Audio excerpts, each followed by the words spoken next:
Matt Norlander covers college basketball. He's got his CBS Eye on College Basketball podcast, senior writer for CBS Sports. Matt, good to have you back again. Virginia, a no-show. There are a lot of people said Virginia never should have been in there. Why were they in there to begin with?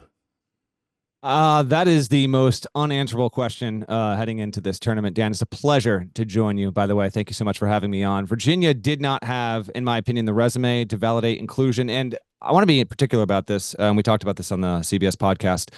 Normally, I think it's actually a very slippery slope to judge tournament performance to validate or negate opinions going in. It's a one-game sample size. It's not representative of 30, 31 games. I think it's a lazy thing to do. However, I said going into the game on Tuesday, Virginia had no business in the field. I would have put St. John's or Indiana State in the field, and having such a poor performance on a big stage only reinforced that. And this was let me be clear about this. I'm so psyched for this tournament. I cannot wait for Thursday to get going. We'll have probably some good games tonight. So we're well past the lamenting about who did or didn't get in. But this year, the committee, unfortunately, after having a couple good years, they had some pretty brutal misseedings. And for whatever reason, maybe it's because the bubble cut line was higher than normal. I think the process failed them. It's not a crime against humanity that Virginia was in the field, but now it has not won a tournament game. Oh, by the way, since Tony Bennett and the Cavs cut down the nets in 2019 in Minneapolis, they have gone 0 since, famously last year, obviously losing at the buzzer to Furman. Most vulnerable number one seed is who? Carolina. Carolina's in the weakest region. Carolina's in the West. It's a good question, Dan, but I think that UNC, because it hasn't rated, like statistically, UNC has not rated as well all season as definitely not UConn, definitely not Houston, and Purdue's under the most pressure of any team. And actually, Purdue might have to have Utah State in the second round, a 26-win Utah State team coached by Danny Sprinkle, like legit team. But Carolina, to me, although its defense is better, I think it is the weakest of the four, and therefore it is the most vulnerable of the one seeds. And for your audience, just keep this in mind as you're doing your bracket stuff. Okay, we are going to have either ones or twos lose in the first weekend. It is going to happen. It happens almost every single year, and I know it's hard to pick against it, but we just had it last year. Here's the stat. Only 2 times in the past 26 tournaments, Dan, have all 4 2 seeds made the Sweet 16. Okay? So pick at least 1-2 to lose early. Last year, Marquette and Arizona both went down, but it almost always happens. I think Iowa State is vulnerable, and I think Marquette's vulnerable on the 2 line, and I think UNC is the shakiest one. I came up with a solution. I know we're going to expand the tournament. The question is not if, but when. You got 68. This is what I'm suggesting, Matt. Okay. You expand to 80. That gives you all 4 regions a first 4. So you have 4 20-team regions. The first 4s could take place at the one of the venues where the Thursday, Saturday, Friday, Sunday games will occur. So less travel, easier for fans to travel to one place, more flexibility regarding the timing and rest of the teams involved. If you go 72 or 76, that still leaves 2 regions uneven in terms of fairness, I guess. So if you're going to expand from 68, I would go to 80, and I think the math works out. What do you think? Yeah, I absolutely hate it. So a couple things. One, I'm a listener to the show. Love listening to the pod during workouts. I thought what Krzyzewski said last week was terrific. I'm going to give you a little bit of intel and then some reporting. I have been tracking this story for as long as it's been a topic, I guess. And I think that expansion is very much on the table. And I would lean more likely than not. But I will just tell you, I've talked with some of the most important people involved in these decisions. And there is pushback to this idea. And when Krzyzewski came on your show and said, we should not even be talking about this because we don't even know the environment we're going to be in 5 years, he is 100% on the money. Okay. We don't know what the media environment or the television environment will be when this current contract runs out. And the contract, I work for CBS and Turner have the contract. They're not going to just willingly, they have the best deal in sports. This is a great deal on the television side. They're not going to just break this. So if they want to expand it, also keep this in mind. If you expand the men's tournament, you will have to expand the women's tournament as well. There are so many logistical things that go into it. 80, I understand what you're saying. This should be hard to get into. We just had conference. I'm not in favor of expansion, Matt.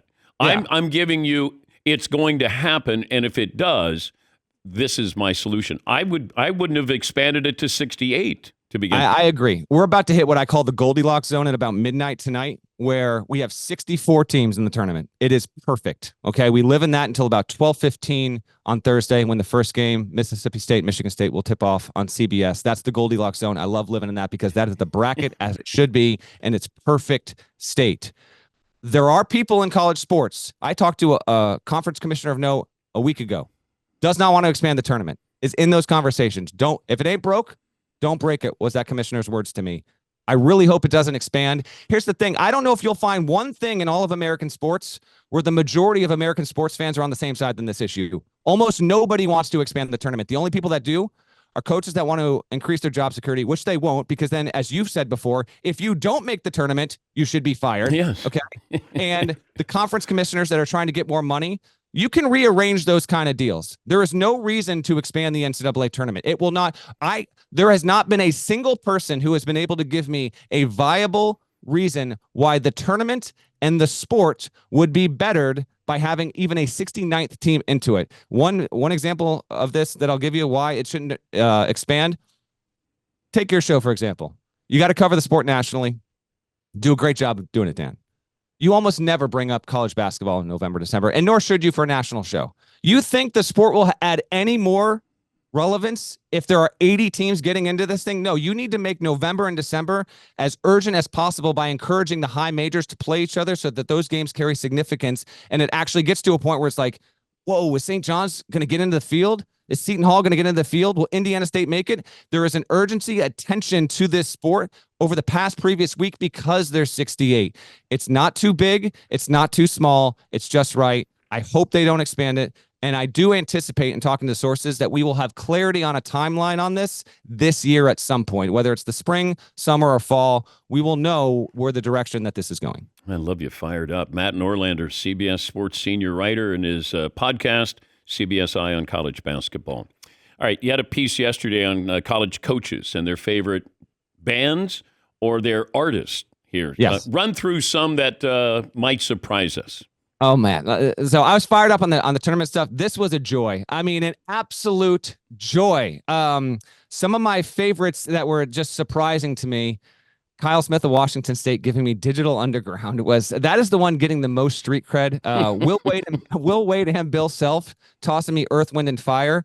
Bucky McMillan, he coaches Samford. They're going to play Kansas. He's 40 years old, hasn't moved out of the city of Birmingham his entire life. Gives me Sam Cooke. Said he was an old soul. I couldn't believe it. Now, I will say, I put this out, and the response has been incredible. Hubert Davis is getting dragged because no one believes that he listened to Lil Durk. And I'm here just to report that there were a couple coaches that they gave me their answers.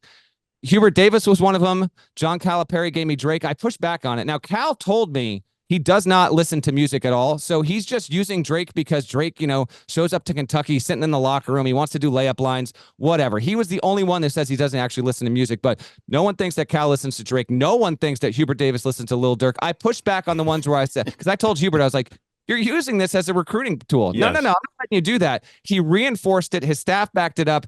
He said Lil Durk was one, Meek Mill was two, and then Dusty May of FAU gave me Rod Wave. Dan, do you even know who Rod Wave is? Rod Wave. Are you familiar with Rod Wave? No. Yeah. Okay. So Dusty May is either getting the most street credit of his entire life or just outright dragged. I hit him up this morning. I said, listen, I'm going on Dan Patrick. I'm going to need a statement. I'm going to need you to reinforce this. He sent me a screen grab of his pregame playlist. And he said, for the record, I support Hubert. So it's been an incredible thing. I'll just give you a couple more here. Michael Jackson got the most votes.